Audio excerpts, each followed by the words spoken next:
Hello guys, welcome back po sa aking YouTube channel. So ngayon po tuturo ko kung ano yung mga parts na magagastos at kung saan mabibili itong setup na to. Ito po ay dalawang lead acid na 25 Ah. So bali 50 Ah times 12 is 600 watt hour.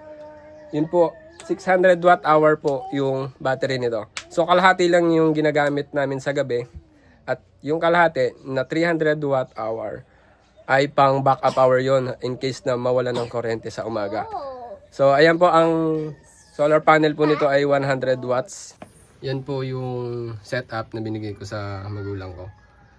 100 watts po yung solar panel niyan. Tapos yun po ay nasa 1,650 ang isa. Sa Shopee lang po yun. Tapos ito yung solar cable papunta dito sa SCC. Ayan. Bibili rin kayo ng isang ganito, isang pares. Kasi itong wire plug and play lang ito doon sa solar panel. Tapos magkabilang dulo ay naka MC4 connector na. Bibili lang kayo ng isang MC4 connector at saka counting wire. Ayan. Kung gusto nyo, putulin nyo na ito dito. Tapos i-recta nyo na dito kung gusto nyo. Or sa breaker. Dito sa breaker. Yan, hindi ko nahuhubadan kasi nagmamadali po ako. Pasensya na.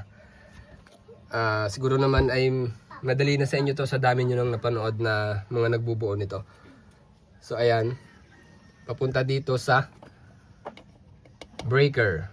Na 10 amps lang yung binili ko. Tapos dito sa taas ang lagi ang source. Ang load ay sa baba. So dito yan nakakonekta. Sana nasundan nyo ha. Galing doon, papunta dito. Tapos yung load nito, itong baba, load side, papunta ulit dito. Dito. Ayan. So okay na tayo doon. Tapos, wire ulit. Ang ginamit ko dito ay yung matigas, yung nabibili sa sa hardware. Ayun yun. Pwede rin yung mga mga battery cable.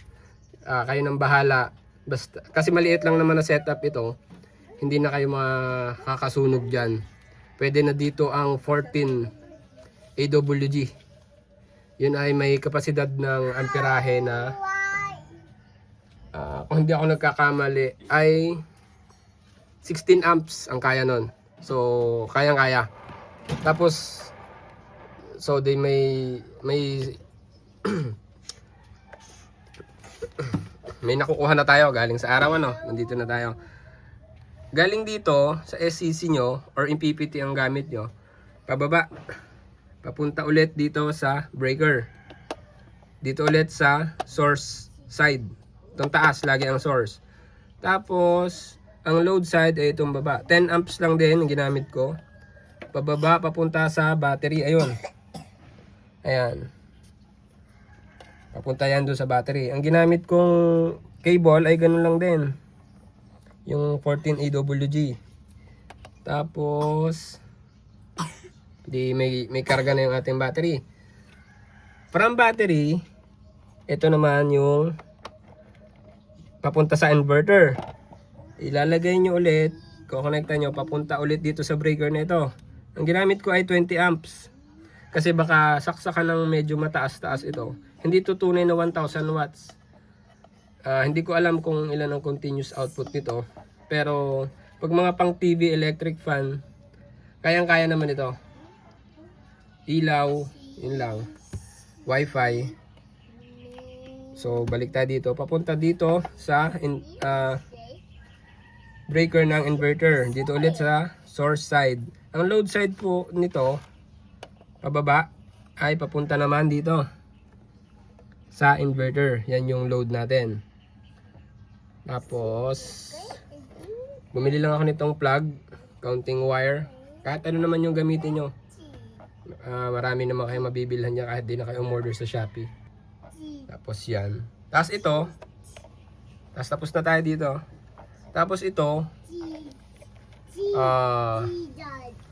Ilalagay ko na lang din yung link dyan sa baba. So ito ay dito ako na lang ikinonekta sa dito. Sa output na ito ng SCC. Ito, optional ito. Hindi ko na isasama kasi ayoko na nito. Hindi na ako gumagamit nito. Ito ay pampalakas lang ng konsumo talaga. Pwede mo namang ito kasi LVD, low voltage disconnect. Ang trabaho nito ay puputulin yung supply kapag naabot na yung certain percentage na isinet up mo dun sa system mo. So, yan, optional yan. Pero kung akong tatanungin, wag na kayong gumamit yan. Ito, inirekta ko na lang dito. Katulad yan, 75%. Pagdating ng 50% sa gabi, patayin nyo na.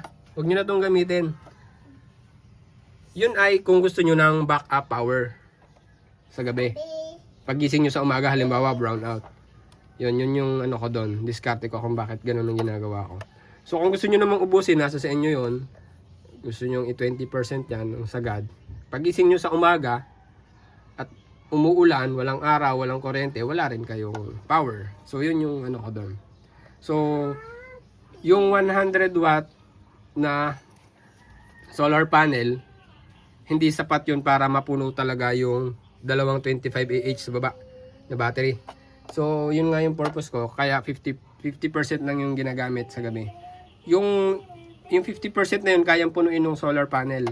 Sobra pa, lalo na ngayong tag-init. Pag panahon ng tag-ulan, talagang kulang yun, hindi yun sasapat.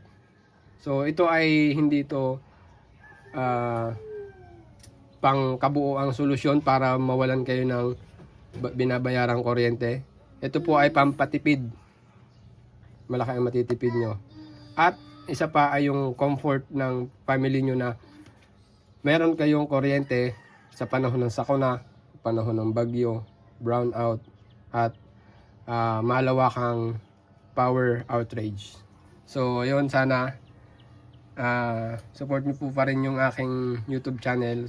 Maraming salamat po sa lahat ng patuloy na nagsusubscribe at nagtitiwala sa aking at sumusuporta sa aking content. So, yun lang po. Goods, all goods!